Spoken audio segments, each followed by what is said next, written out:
كسوناكم وأطعمناكم بل وزوجناكم ثم تذرون رأينا وتتبعون محمدا. Mereka ini hanyalah kaum lemah. Mereka tercatat sebagai generasi awal yang masuk Islam. Wallahi la akhziyannaki. Yukhzika Allahu ya aduwallah.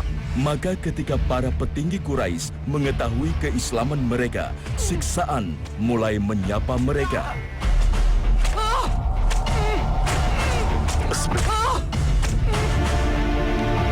Tak ada yang bisa dijadikan tempat untuk berlindung. Bahkan Rasulullah Shallallahu Alaihi Wasallam sendiri tak bisa berbuat apa-apa karena saat itu belum ada perintah dari Allah Subhanahu Wa Taala untuk melawan Quraisy. Meski begitu, keteguhan iman yang mereka pertahankan mampu mengalahkan segalanya.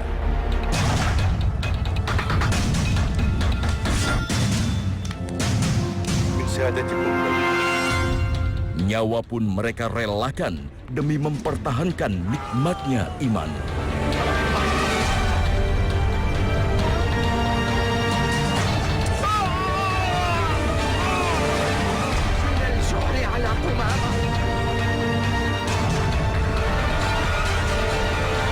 Bahkan Sumayyah kemudian menjadi wanita pertama yang mati syahid.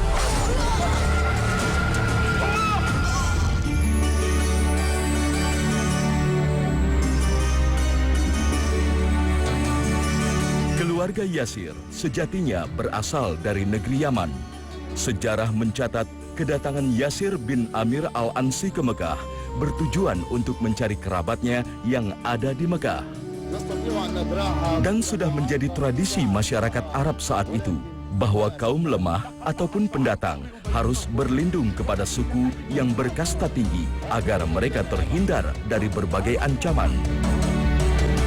Biasanya terjadi kesepakatan di antara mereka untuk saling mengambil keuntungan. Maka di Mekah, Yasir bin Amir berlindung pada keluarga Abu Huzaifah yang merupakan petinggi Quraisy dari Bani Makhzum. Ishhadu alayya anni qad halaftu hadzal fatal ansi. Marhaba. Ya ma'syar Quraisy. اشهدوا علي أني قد حالفت هذا الفتى العنسي. مرحبا مرحبا.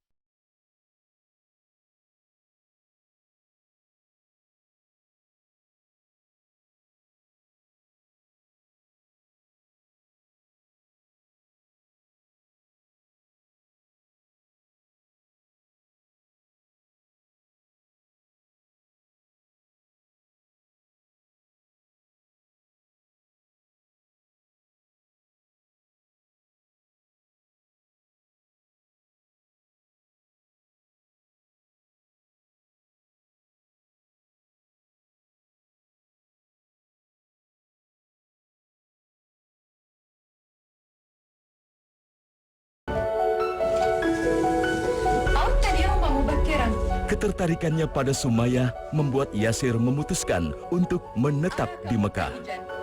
Sementara saudara-saudaranya bersiap untuk kembali ke negeri Yaman.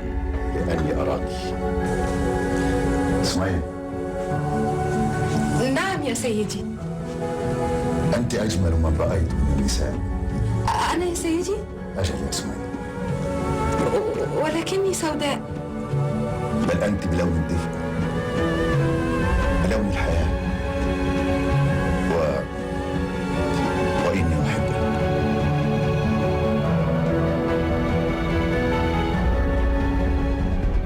ما سبب تحولك إذا؟ Yasir pun menceritakan isi hatinya pada Abu Huzaifah. أمتك سمية. Kebahagiaan Yasir semakin bertambah saat Abu Huzaifah bersedia menikahkan Yasir pada Sumayyah. Bahkan Sumayyah dibebaskan dari status budak oleh Abu Huzaifah setelah pernikahannya dengan Yasir.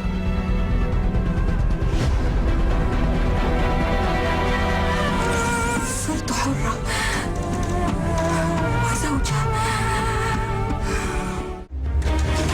ياسر. ياسر. kota Mekah, Yasir dan Sumayyah hidup bersama.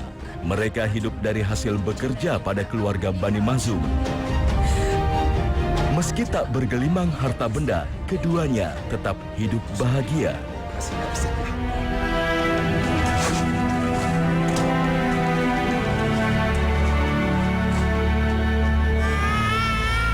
Kebahagiaan mereka semakin lengkap saat Sumayyah melahirkan seorang putra yang diberi nama Ammar.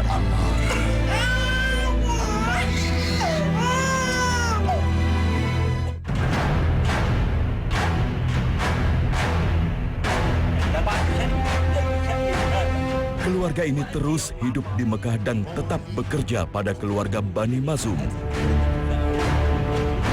Meski tak lagi berstatus budak, mereka tak bisa lepas dari bayang-bayang keluarga besar Bani Makhzum yang telah banyak berjasa pada kehidupan mereka.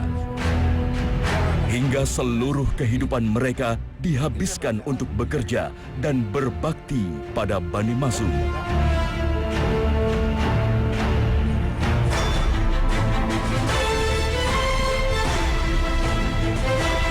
Beberapa tahun kemudian, kota Mekah dirahmati dengan munculnya seorang nabi yang diutus dari kalangan Quraisy. Sang nabi memulai dakwahnya secara diam-diam pada keluarga dan kerabat terdekat.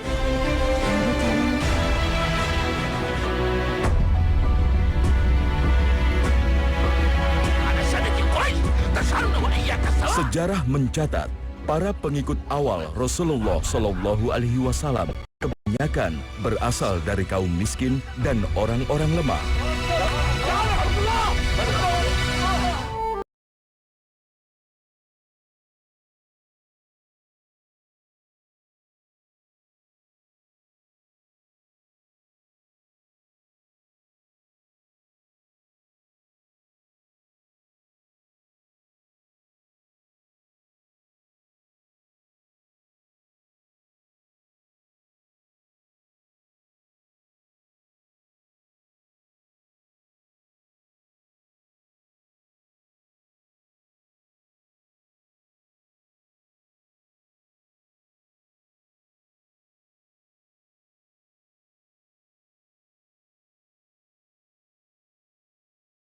Ta'ala.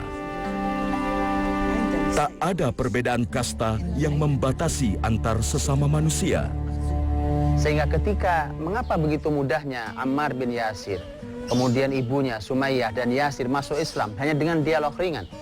Karena orang-orang tidak mampu, orang-orang miskin, tidak banyak kepentingannya. Yang menjadi sulit orang mendapatkan hidayah, terlalu banyak kepentingannya, terlalu berat dengan beban dunianya, dan seterusnya. Sehingga ini yang kemudian tidak sejalan dengan hidayah yang mau masuk ke dalam hatinya. Untuk itu ringankan hati, jangan banyak dibebani oleh kepentingan yang lain kalau kita mau disapa oleh hidayah Allah Subhanahu wa Ta'ala. Akhirnya satu keluarga besar ini, satu keluarga ini masuk Islam, Yasir, kemudian istrinya Sumayyah, kemudian Ammar. Mereka menjadi satu keluarga besar yang masuk Islam di awal dakwah Rasulullah SAW. Dan orang-orang awal selalu memiliki keistimewaan, selalu memiliki kelebihan dibandingkan orang-orang setelahnya. Karena orang-orang awal adalah orang-orang yang tahu persis perjuangan dengan semua kesulitannya, dengan semua berdarah-darahnya. Mereka mendapatkan keistimewaan, kelebihan sisi Allah Subhanahu wa Ta'ala sebagai orang-orang yang menyambut seruan Nabi di awal dakwahnya. Saat para tokoh Quraisy mulai mengetahui kenabian Muhammad Sallallahu Alaihi Wasallam, mereka meradang.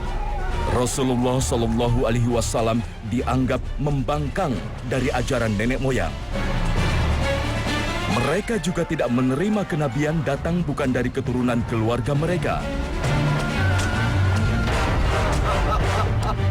Sehingga para tokoh Quraisy mulai memberikan tekanan pada Rasulullah Shallallahu Alaihi Wasallam dan pengikutnya. Tekanan besar diberikan pada kaum lemah dan budak yang tidak mempunyai perlindungan.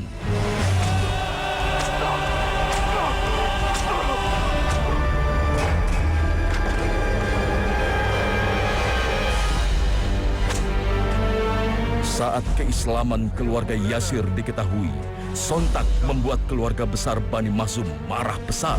أجرناكم وحفظناكم وأطعمناكم بل وزوجناكم ثم تذرون رأينا وتتبعون محمدا.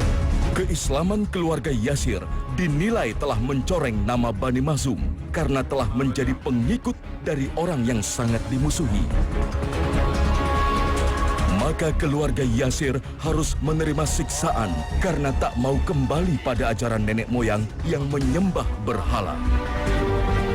Abu Jahal, salah seorang yang berasal dari keluarga Bani Makhzum, ditugaskan sebagai eksekutor untuk menyiksa keluarga Yasir.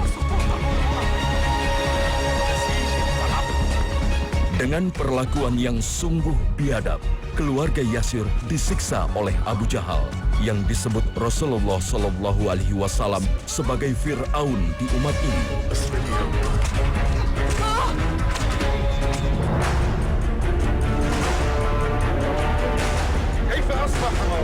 Di suatu perkampungan, Yasir, Sumayyah, serta Ammar terus disiksa sampai mereka mau mengejek Nabi Muhammad SAW dan memuliakan berhala. Namun tak sedikit pun keimanan mereka tergoyahkan. Sementara itu, Rasulullah SAW dan umat muslim lainnya tak mampu berbuat apa-apa. Sebab tak ada wahyu yang turun kepada Rasulullah SAW untuk melakukan perlawanan. Mereka juga tidak bisa dibebaskan karena status mereka bukanlah budak. Hanya kesabaran dan janji kebahagiaan di akhirat yang diterima oleh keluarga Yasir. صبرا على ياسر لوددت والله لو كنتم عبيدا فأفتديكم بمالي ولكن كما قال رسول الله صبرا على ياسر فإن موعدكم الجنة. Di dalam Islam kita tahu bahwa Nabi Muhammad SAW tidak bergerak, tidak bertindak kecuali atas bimbingan Al-Quranul Karim, atas bimbingan wahyu. Saat itu belum diizinkan untuk melakukan perlawanan. Jadi yang ada adalah semboyannya adalah bersabar, bersabar, dan bersabar. Dan Rasulullah SAW menguatkan kepada Ammar bin Yasir dan keluarga besarnya. Nabi mengatakan, Sabran ala Yasir, bersabarlah wahai keluarga Yasir. Fa inna mau'idakumul jannah, karena tempatmu nanti kalian semua tempatnya di surga. Subhanallah, satu keluarga besar yang saat masih hidup telah dijanjikan kelak mereka berkumpul bersama di surga Allah Subhanahu wa Ta'ala. Bukankah ini yang merupakan kebahagiaan tertinggi bagi setiap keluarga muslim? Apa gunanya sebuah kebahagiaan di dunia? Hidup semua serba menyenangkan, tetapi kemudian di neraka mereka dipisahkan oleh neraka atau bahkan dikumpulkan di dalam neraka. Apa yang membuat mereka bisa bersama berkumpul adalah iman mereka dan kesabaran mereka dalam mempertahankan iman apapun resikonya.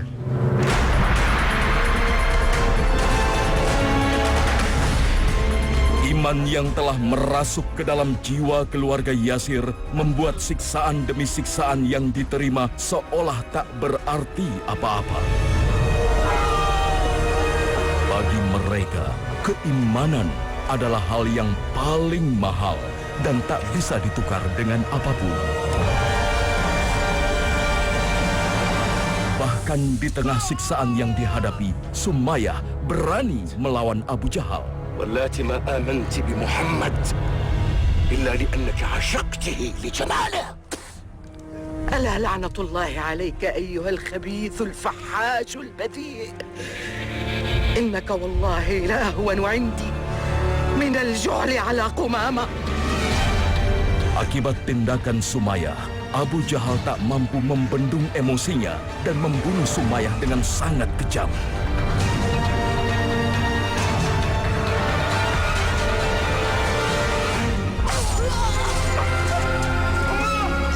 Kematian Sumayyah dalam mempertahankan iman menjadi kematian syahid pertama di dalam Islam. Sumayyah radhiyallahu anha disebutkan oleh para ulama sebagai awal syahidatin fil Islam. Ini adalah orang yang syahid, wanita yang syahid pertama di dalam Islam. di mana ini menjadi pelajaran bahwa di dalam Islam wanita mendapatkan keleluasaan untuk beramal, untuk berkarya, beribadah pada Allah Subhanahu wa Ta'ala seperti laki-laki. Islamlah agama yang memposisikan para wanita pada posisinya yang paling pas, posisi yang paling nyaman. Dia tidak pada posisi yang terlalu tinggi sehingga tidak sesuai dengan fitrahnya, bahkan menyulitkan dia. Juga tidak memposisikan wanita dalam posisi yang rendah sehingga wanita akan ternodai kehormatannya. Islam memposisikan wanita pada posisinya yang sangat tepat. Dia tidak perlu masuk ke dunia laki-laki, sebagaimana dunia laki-laki tidak boleh masuk ke dunia wanita. Tetapi karena bumi ini tugasnya sangat banyak dan besar tugasnya, maka Allah membagi tugas antara laki dan perempuan. Dan sejak Islam itulah maka perempuan mendapatkan kemuliaan dan kehormatan, ditempatkan pada posisi yang paling mulia. Bahkan sebagai sebuah sejarah yang mahal buat kita, betapa kalau berbicara tentang masalah penghormatan wanita, maka tidak ada duanya dibandingkan Islam, di mana kita tahu bahwa Sumayyah adalah wanita yang pertama syahid di dalam sejarah Islam. Syahidnya Sumayyah meninggalkan kepedihan mendalam bagi suami dan putranya. Meski keimanan mereka tak tergoyah sedikit pun, namun raga tak lagi mampu menanggung derita.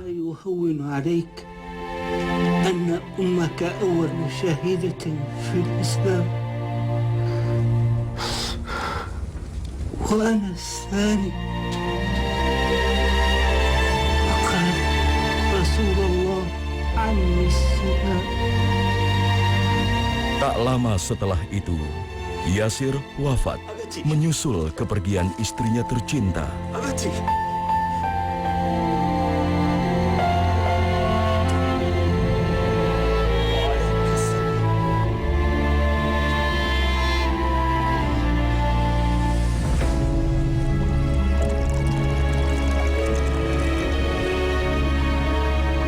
Wafatnya kedua orang tua di depan mata Ammar meninggalkan pilu yang mendalam.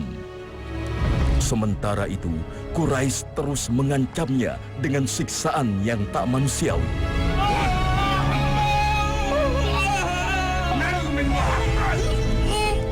Ammar yang tidak kuasa menahan derita dan kesedihan yang mendalam, akhirnya terpaksa mengucapkan kalimat murtad.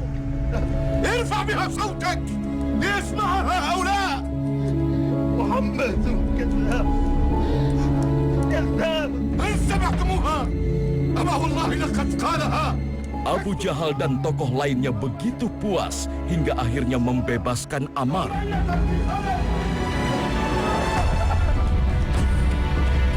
Namun tidak bagi Ammar. Kalimat murtad yang terlanjur terucap justru menyisakan penyesalan yang lebih mendalam. Hatinya hancur. Ia kecewa karena lisannya tak mampu mempertahankan iman. Dan ia menangis sejadi-jadinya. خفف عنك خفف عنك. نلت من رسول الله، ضعفت ونلت منه.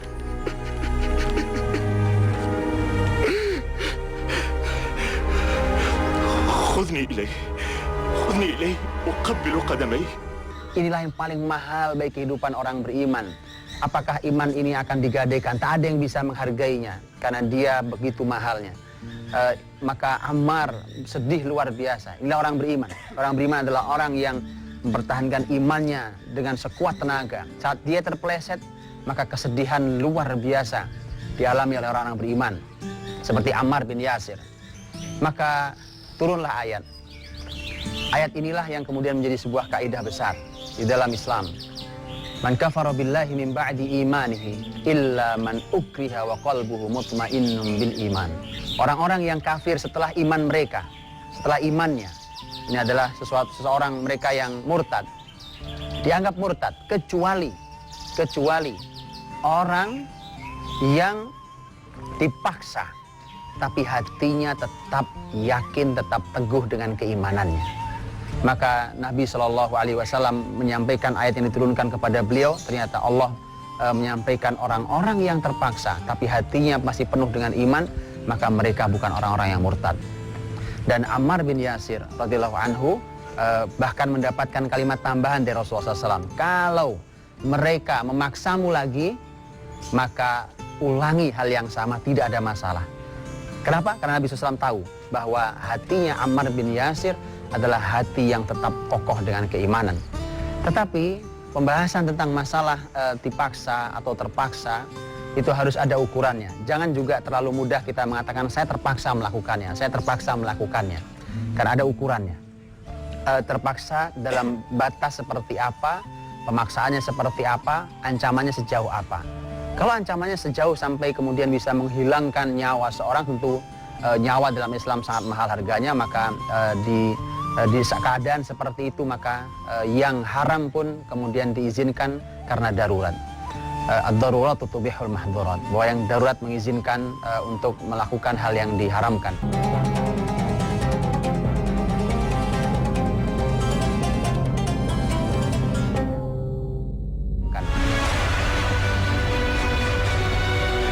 Ammar bin Yasir tetap hidup sebagai seorang muslim. Setelah pembebasannya, ia bergabung di barisan terdepan bersama Rasulullah SAW untuk membela Islam. Tidak ada lagi yang mampu menghalanginya untuk membela dan menyebarkan Islam bersama sahabat lainnya. Sebab iman sudah tertanam jauh di dalam jiwa, hingga saat jiwa berpisah dengan raga. Rahimahumullah, keluarga Yasir.